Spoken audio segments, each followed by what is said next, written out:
पिछली क्लास में हमने यहाँ तक आप लोगों को बता दिया था क्रिस्टल संरचना से तत्व के घनत्व का परिकलन, क्रिस्टल संरचना से तत्व के घनत्व का परिकलन का फार्मूले का डेरिवेशन कर दिया गया था। D इक्वल टू क्या बताया गया था आपका? D इक्वल टू आपका बताया गया था Z into M by NA into 1 upon AQ।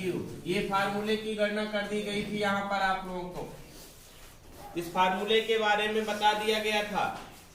इस फार्मूले के बारे में क्या बताया गया था? D equal to Z into capital M by NA into 1 by AQ, जहां D बराबर क्या बताया गया था? D बराबर तत्व का घनत्व है, तत्व का घनत्व। Z बराबर एकक सेल में परमाणुओं की संख्या। Z बराबर क्या होता है? एकक सेल मतलब यूनिट सेल में परमाणुओं की संख्या है। एकक सेल में परमाणुओं की संख्या है।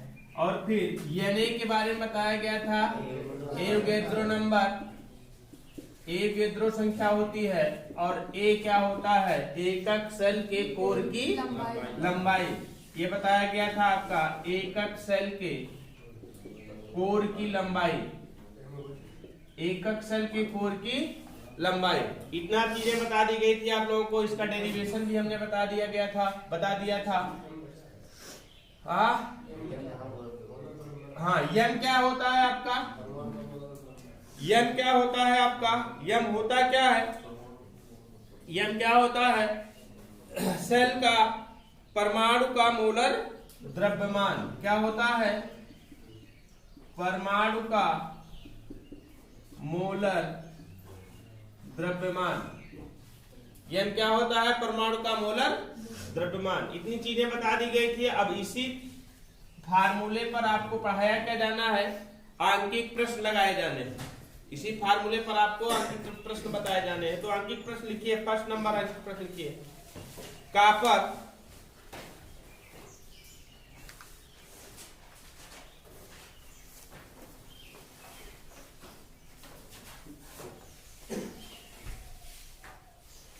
फलक केंद्रित घनजालक में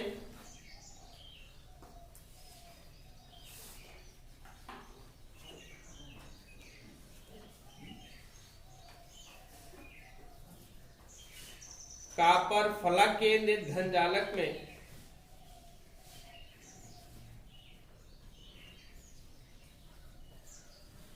क्रिस्टलीकृत होता है।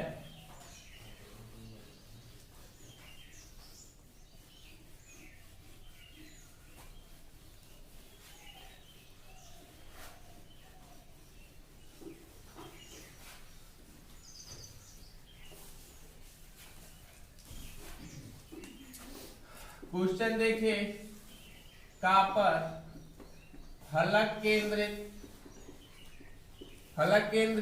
घनजालक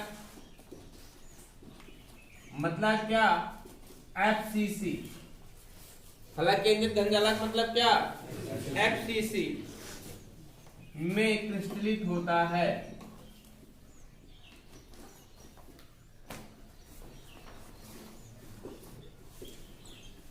किसमें क्रिस्टलित होता है?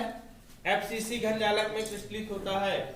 इसके एकक सेल के कोर की लंबाई, इसके एकक सेल के कोर की लंबाई, एकक सेल के कोर की लंबाई दी गई है 3.608 × 10⁸, 3.3608 इंटू 10⁻⁸ सेंटीमीटर है। -8 सेंटीमीटर है। एकक सेल के कोर की लंबाई इतना सेंटीमीटर है। और फिर कह रहे हैं कापर का परमाणु भार, कापर का परमाणु भार, कापर का परमाणु भार 63.1 है। 63.1 है। कापर के घनत्व की गणना कीजिए। क्या निकालना है यहाँ पर? कापर के घनत्व की गणना कीजिए। क्वेश्चन दिया गया है कॉपर फलक केंद्रित धनजालक FCC में क्रिस्टलीकृत होता है। मतलब क्या है कि इसका धनजालक किसमें बनता है, किससे बनता है, FCC से बनता है। और इसके एकक शेल के कोर की लंबाई 3.608 × 10⁻⁸ सेंटीमीटर है। कोर की लंबाई जो एकक शेल बनेगा कॉपर का, इसका कॉपर का जो घनजालक का एकक शेल बनेगा, ये कॉपर का घनजालक शेल जो बनेगा, यहाँ पर एक परमाणु, यहाँ पर एक परमाणु, यहाँ पर एक परमाणु, यहाँ पर एक परमाणु, सबके कोनों पर एक एक परमाणु होगा। और एक परमाणु कहाँ होगा, फलकों के बीच में उपस्थित होगा। ये तो बताया गया है, इसे फलक केंद्रित घनजालक बोला जाता है। इसके एकक शेल के कोर की लंबाई, ये दूरी कितना दी गई, ए बराबर कितना दिया गया, 3.608 × 10⁻⁸ सेंटीमीटर दिया गया है ना। और परमाणु भार कितना दिया गया है, 63.1 है। तो घनत्व की परिकल्पना करनी है, मतलब दिया क्या क्या गया है। सबसे पहले इससे पता चलता है, FCC से क्या पता चलता है, Z की वैल्यू। हाँ, FCC है ना, और FCC में Z की वैल्यू कितनी होती है, कई बार हमने बताया है, फलक केंद्रित घनजालक में परमाणुओं की संख्या 4 होती है। अर्थात Z इक्वल टू कितना दिया गया है, सॉल्व करते हैं इसको। Z इक्वल टू कितना दिया गया है, 4। Z इक्वल टू कितना दिया गया है, 4। A का मान कितना दिया गया है, 3.608 × 10⁻⁸ सेंटीमीटर, ये दिया गया है ना। और कैपिटल M की वैल्यू दी गई है कितना, 63.1। कैपिटल M की वैल्यू 63.1 दी गई है। और फिर यहाँ पर और क्या दिया गया है, बोलिए क्या निकाल सकते हैं। और यहाँ से एवोगैड्रो नंबर के बारे में दिया गया है 6.022 × 10⁻23।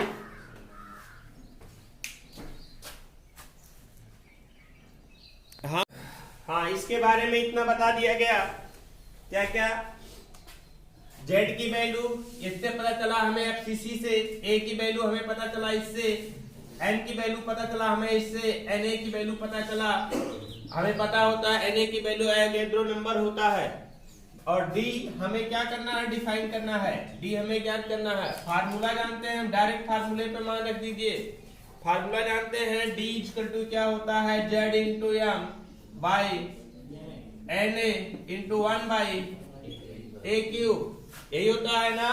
तो D इक्वल टू Z की वैल्यू 4, M की वैल्यू कितना, 63.1, Na की वैल्यू 6.022 × 10⁻23 × 1/A की वैल्यू कितना, 3.608 × 10⁻8 का होल क्यूब, यही होगा ना। इसको सॉल्व करोगे, सॉल्व करने में ही ज्यादा झंझट है। इसको सॉल्व करोगे अच्छे से, सॉल्व करने के बाद जो वैल्यू आएगी आपकी 8.92 ग्राम प्रति सेंटीमीटर स्क्वायर। ग्राम प्रति सेंटीमीटर स्क्वायर है, इसका आंसर हो जाएगा। समझ पा रहे हैं ना, क्वेश्चन समझ में आ गया। क्वेश्चन समझ में तब आएगा, पहले क्वेश्चन को ध्यानपूर्वक पढ़ेंगे, देखेंगे किसकी किसकी वैल्यू दी गई है, किसकी किसकी वैल्यू दी गई है। उसके बाद फिर देखोगे जिसकी इसकी वैल्यू दी गई उसकी इसकी वैल्यू को लाकर के यहाँ पर रखोगे और फिर घनत्व का परिकलन कर लोगे। कर ले जाओगे ना। अगला क्वेश्चन लिखिए, नोट करिए, नोट करिए, जल्दी नोट करिए। नोट किए? चलिए अगला क्वेश्चन लिखिए। नेक्स्ट क्वेश्चन इसी पर आधारित है, इसी फार्मूले पर। देखिए, टैंटेलम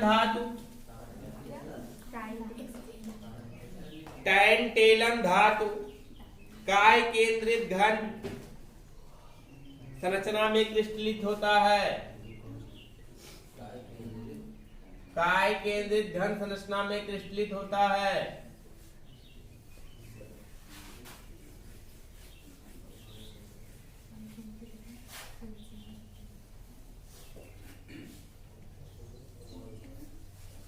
कौन सी धातु? टैंटेलम धातु काय केंद्रित घन में क्रिस्टलित होता है।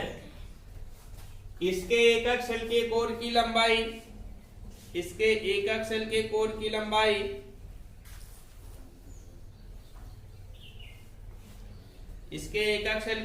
लंबाई 3.281 into 10 to the power -8 cm है।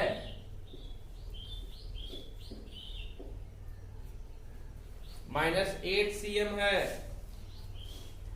टैंटेलम का घनत्व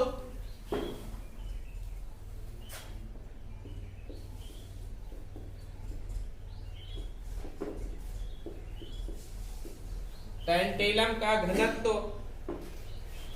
16.6 ग्राम सेंटीमीटर क्यूब है।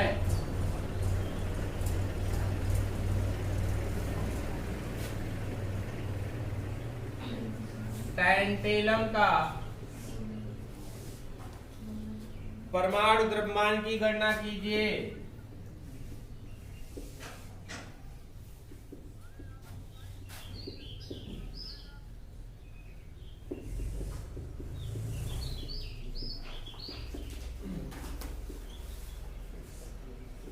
क्या ज्ञात करना है? टैंटेलम का परमाणु द्रव्यमान ज्ञात करना है। टैंटेलम धातु किसमें क्रिस्टलित होता है? काय केंद्रित घन एकक में क्रिस्टलित होता है। इसके एकक शेल के कोर की लंबाई कितनी होती है? कितनी दी गई है? 3.281 × 10⁻⁸ सेंटीमीटर है। टैंटेलम का घनत्व 60.66 ग्राम सेंटीमीटर क्यूब है। टैंटेलम का परमाणु द्रव्यमान की गणना करनी है। परमाणु द्रव्यमान का मतलब यम निकालना है। Yes sir. देखिए यहीं से पता चल रहा है धातु किसमें क्रिस्टलित होता है? काय केंद्रित में। और काय केंद्रित में क्रिस्टलीकृत होने के कारण Z कितना हो जाएगा? 2। Z 2। A कितना हो जाएगा? 3.281 into 10⁻⁸ सेंटीमीटर। D हो जाएगा 16.66 ग्राम सेंटीमीटर क्यूब, है ना। और यहाँ पर Na की वैल्यू कितनी हो जाएगी? 6.022 into 10⁻23। और किसका वैल्यू नहीं ज्ञात करना है? कैपिटल M की वैल्यू ज्ञात करना है। फार्मूला वही लगाओगे। फार्मूला कौन सा? D क्या होता है? Z into M by Na into 1/a cube. ये फार्मूला लगेगा ना। लेकिन इसमें थोड़ा सा चेंजिंग कर लोगे। चेंजिंग क्या करोगे भैया? m की वैल्यू ज्ञात करना है तो m निकाल लोगे ना। m की वैल्यू मुझे फाइंड करनी है तो m निकाल लोगे ना। तो m क्या हो जाएगा आपका? Na into a cube into d by z। होगा कि नहीं होगा? होगा ना। इसका मल्टीप्लाई करेंगे, इसका मल्टीप्लाई करेंगे, इधर ऊपर चला जाएगा, ये नीचे आ जाएगा ना। तो m कितना हो जाएगा? Na की वैल्यू कितनी हो जाएगी? 6.022 into 10⁻23, है ना। A की वैल्यू कितनी हो जाएगी आपकी? A की वैल्यू 3 पॉइंट है ना। 3.281 into 10⁻⁻। D की वैल्यू कितनी दी गई है? 16.6 बाई Z की वैल्यू कितनी है? 2। इसको सॉल्व करिएगा, m की वैल्यू आ जाएगी क्यूब सॉरी यहाँ पर क्या होगा? इसका क्यूब हो जाएगा बेटा, है ना। इसको सॉल्व करेंगे, इसकी वैल्यू आएगी 176.5 ग्राम प्रति मोल। यही आंसर होगा। इस पर आकार दो क्वेश्चन और बताएं।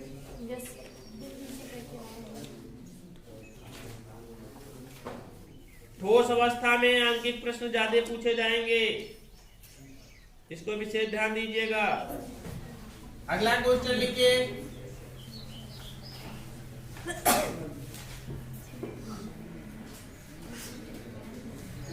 लिखिए आयरन काय केंद्रित घन, आयरन के काय केंद्रित घन एकक सेल के कोर की लंबाई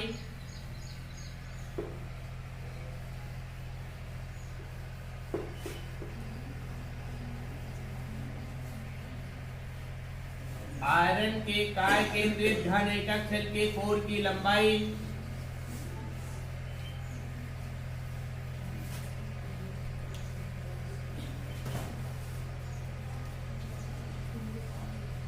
कोर की लंबाई 287 pm है।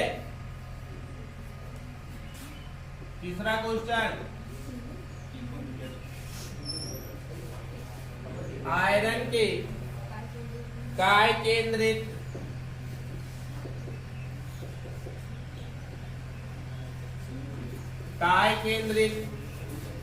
घन एकक सेल के कोर की लंबाई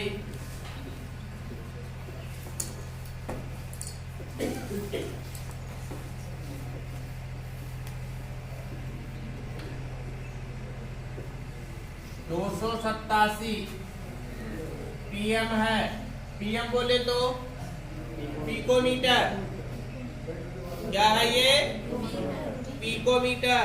आयरन के एकक सेल के कोर की लंबाई 287 pm है। आयरन का परमाणु भार, आयरन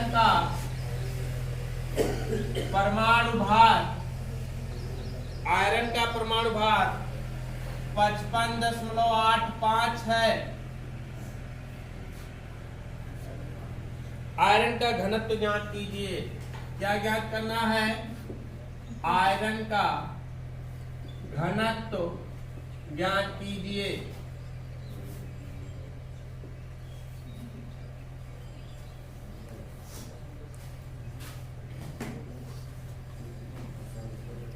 क्या क्या दिया गया है? आयरन के काय केंद्रित घन एकक सेल के कोर की लंबाई दी गई है 287 pm। आयरन का परमाणु भार कितना है? 55.85 है। आयरन के घनत्व की गणना कीजिए। सबसे पहले तो देख लीजिए दिया क्या क्या गया है, क्या क्या दिया गया इसके बारे में जान लीजिए। काय केंद्रित घन एकक सेल से ये पता चलता है कि Z कितनी हो जाएगी? 2। पहले हमने बताया है कि सरल घन एकक सेल के लिए Z की वैल्यू 1, काय केंद्रित घन एकक सेल के लिए Z की वैल्यू 2 और फलक केंद्रित घन एकक सेल के लिए Z की वैल्यू 4। तो इसमें काय केंद्रित घन एकक सेल दिया गया है, इसीलिए दिया गया है कि इसके लिए Z की वैल्यू कितनी हो जाएगी? 2 हो जाएगी। कोर की लंबाई A दिया है 287 pm दिया है बेटा ना, 287 pm। pm मतलब पिकोमीटर। पिकोमीटर को हम चेंज कर लेंगे किसमें? सेंटीमीटर। सीधा सीधा सेंटीमीटर में यहाँ चेंज करेंगे बेटा। और सेंटीमीटर में चेंज करने के लिए हमें 10⁻⁻10 से क्या करना पड़ेगा?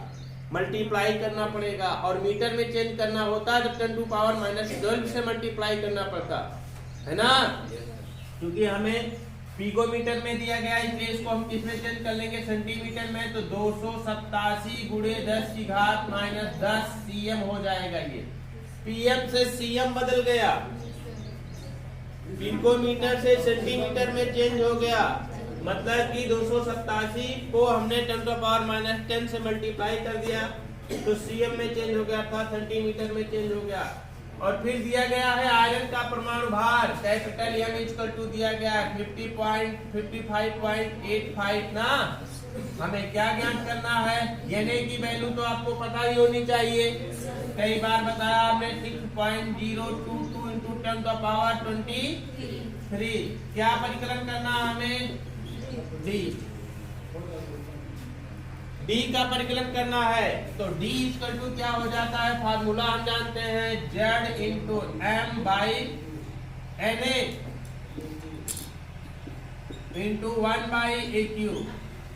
फार्मूले में मान रख दीजिए Z की वैल्यू 2, फिर n की वैल्यू 55.85 बाई Na की वैल्यू 6.022 इंटू 10⁻23 इंटू A की वैल्यू कितनी हो जाएगी 287 गुणे 10⁻⁻10 का होल क्यूब, यही होगा ना। और यहाँ पर D की वैल्यू फाइंड कर लीजिए। D की वैल्यू आएगी कितना, D की वैल्यू आएगी आपका 7.85 ग्राम प्रति सेंटीमीटर क्यूब, ग्राम प्रति सेंटीमीटर क्यूब, ये आंसर आएगा। ये सॉल्व हम नहीं कर रहे हैं, इसको सॉल्व आप लोग स्वयं से कर लीजिएगा। अभी सॉल्व करेंगे बहुत टाइम लगेगा।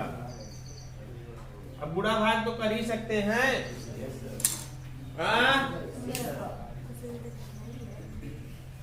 कि वो भी पढ़ाना पड़ेगा।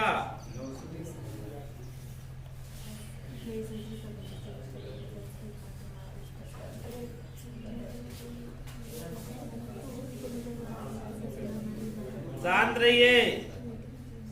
3 क्वेश्चन बता दिए गए ना। इस टाइप के अगर कोई भी क्वेश्चन आ जाएगा तो कर ले जाओगे।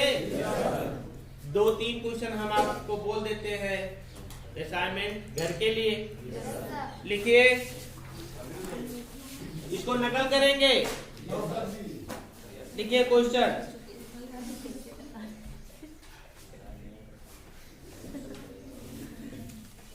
लिखिए सिल्वर फलक केंद्रित घनाकार जालक में क्रिस्टलित होता है। सिल्वर फलक केंद्रित घनाकार जालक में क्रिस्टलित होता है।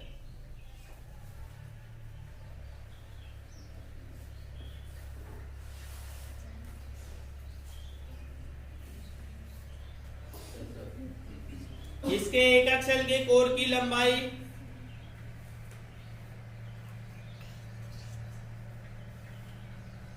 इसके एकक सेल के कोर की लंबाई 4.077 इंटू 10⁻⁸ cm है।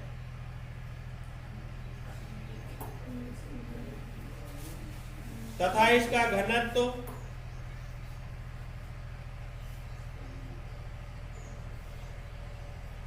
10.5 ग्राम सेंटीमीटर क्यूब है, ग्राम प्रति सेंटीमीटर क्यूब है। सिल्वर का परमाणु द्रव्यमान की गणना कीजिए।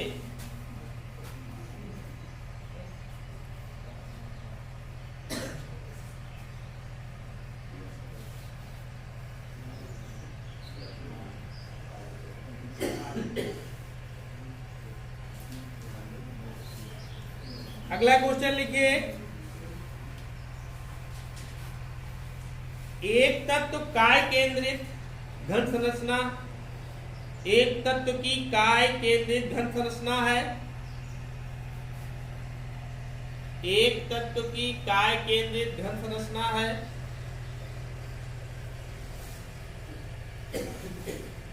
इसके एकक सेल के कोर की लंबाई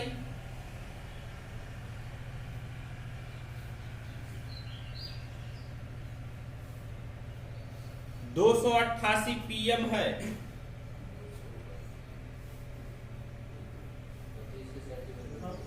हाँ, तत्व का घनत्व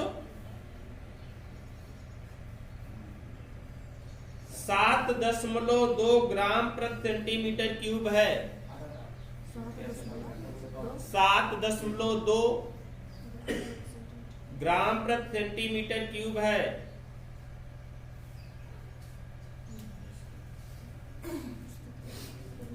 208 ग्राम तत्व में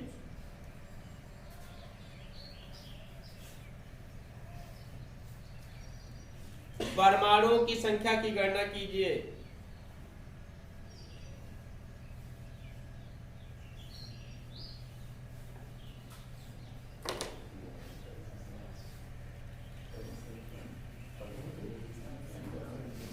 परमाणुओं की संख्या निकालनी है। परमाणु की संख्या मतलब जानते हो क्या निकालना है? ना जड़ तो दिया गया है, ऊपर देखिए जड़ दिया गया है कार्य केंद्रित घन जालक में। Na की गणना करनी है, Na की वैल्यू फाइंड करनी है। इस क्वेश्चन में लास्ट वाला जो हमने बोला, तो वैसे ही रखते हैं।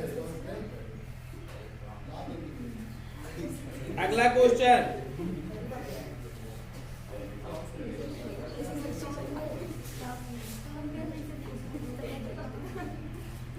घनत्व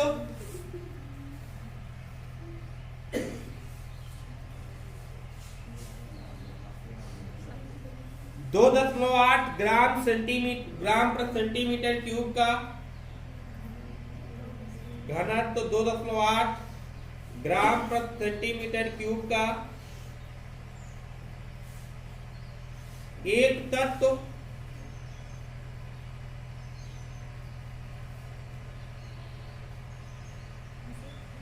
फलक केंद्रित घनाकार प्रकार का मात्रक शेल बनाता है। फलक केंद्रित मात्रक शेल बनाता है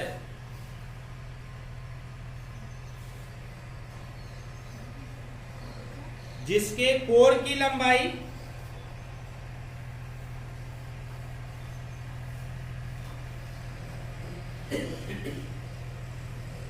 कोर की लंबाई 4 × 10 घात 8 4 × 10 घात -8 सेंटीमीटर है। 4 × 10 घात -8 सेंटीमीटर है। इस तत्व का मोलर द्रव्यमान ज्ञात कीजिए।